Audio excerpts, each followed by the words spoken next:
Good morning. I'm Larry Wade, president of Smith County Historical Society here in Tyler, Texas. I'm very happy to be on this Connect today. As I said earlier, I just recently got elected president a couple of months ago, first African-American president, and I'm very proud to be representing this very historic organization.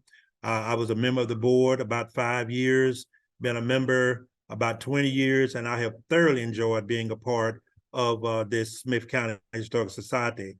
I am a former retired educator who taught history and geography before becoming a counselor and a principal. I do work part-time as a sub now in the schools. I like to keep that connection with the young people.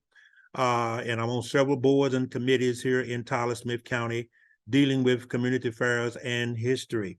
I also started an African-American Historical Society about 15 years ago, and we have a small museum where we identify and collect artifacts for African-American history. Smith County Historical Society was organized in 1959, founded by very interested people who wanted to see our history preserved in this area. Around 1904, during the time when Andrew Carnegie was also in the process of trying to get libraries across the country, and in partnership with different communities around about the 40s, early maybe 30s, the size of it was doubled by the WPA project during that time. And we are continuing to go forward in helping to preserve and collect our history. We are responsible for over 100 historical markers here that have been established here in Smith County. We also have the Chronicles, which is published either annually or biannually. This is our most recent one, showing that we're just about to publish.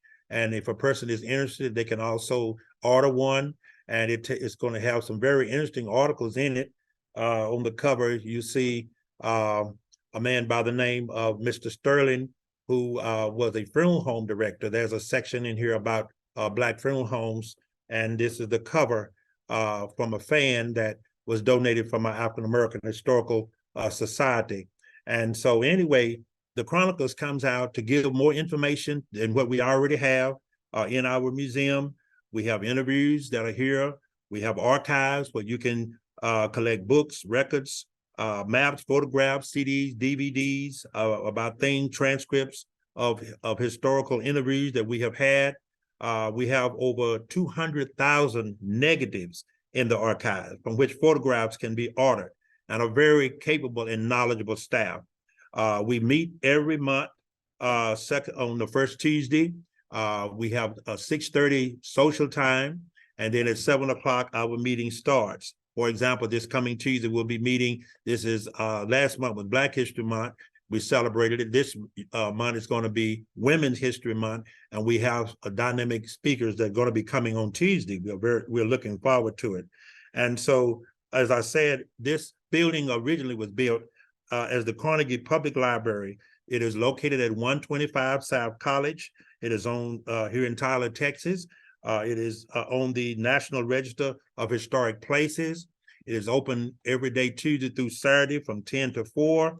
We also are in charge of the Camp Ford, which is a very old historic Confederate camp, at one time the largest one west of the Mississippi River. And we are responsible for maintaining Camp Ford, where prisoners were kept during the Civil War.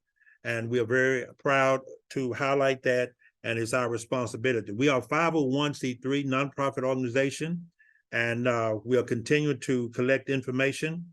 And our museum here has many exhibits. Camp Ford, as I said, was the largest prisoner of war camp west of the Mississippi River during the American Civil War. It was established in August 1863.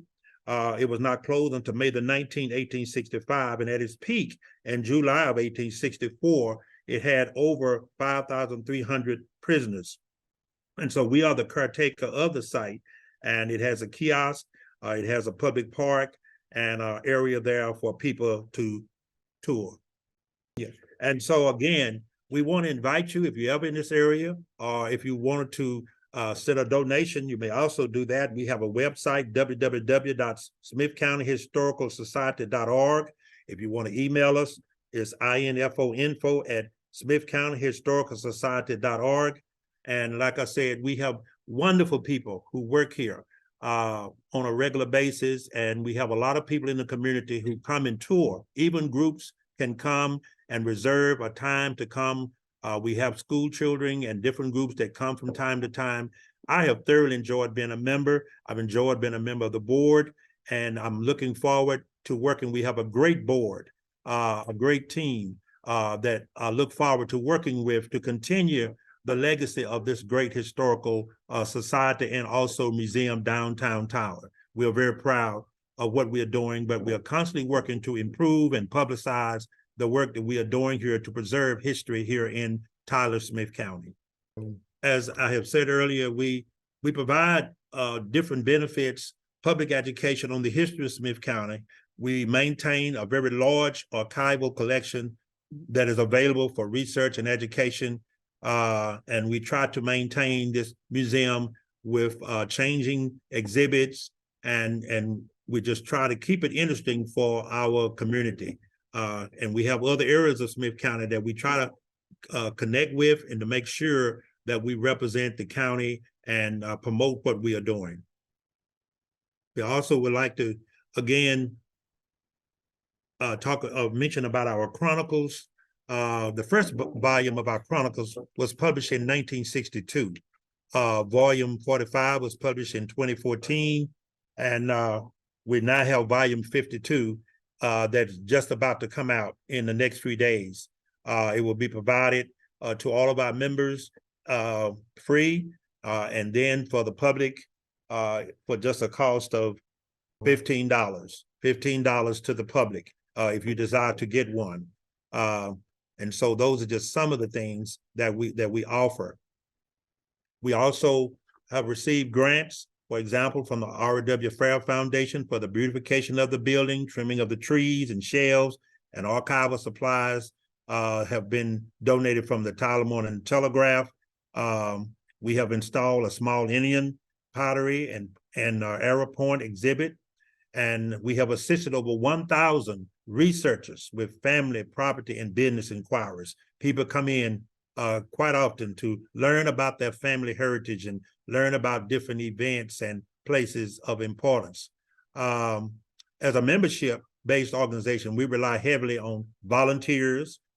We do have some paid staff, but we rely a lot on volunteers in all areas of our program. And the volunteers assist in the programs tremendously what we are doing. We have volunteers from the community does. We also have volunteers from the colleges who come in, some on internships to help us in some of the work that we are doing.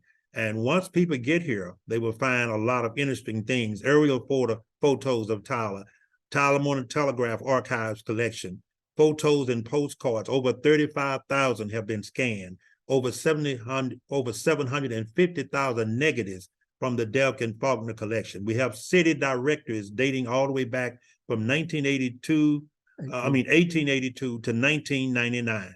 We also have Sanborn maps from 1885 to 1965 that shows different parts of our county and how they looked back in that day.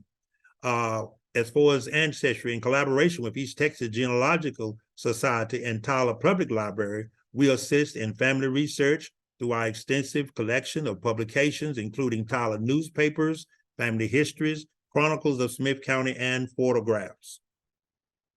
And we also talk about our schools and our archives. Tyler Public Library and Smith County Historical Society have extensive collections of Smith County schools annuals, including Tyler High School, which is the former John Tyler High School, Robert E. Lee High School, Tyler Junior College, Emmett Scott, the old colored high school, Texas College, the Black HCBU here, and also Butler College, who once existed here, a colored college. We have Rice Elementary, T.K. Gorman, Grace Community, just to name a few. Winona High School, Troop, many different things from the past. And in Camp Ford, which, as I said, was a Confederate prison camp, we have a whole lot of information about Camp Ford that people will be very interested in. As I said, it was the largest Confederate prison camp west of the Mississippi. And in June 1864, there were over 4,800 men in the 20 area stockades. On May 1865, the last Union prisoners of war passed through the gates of Camp Ford and were escorted on foot to Shreveport and transported down the river to the Gulf.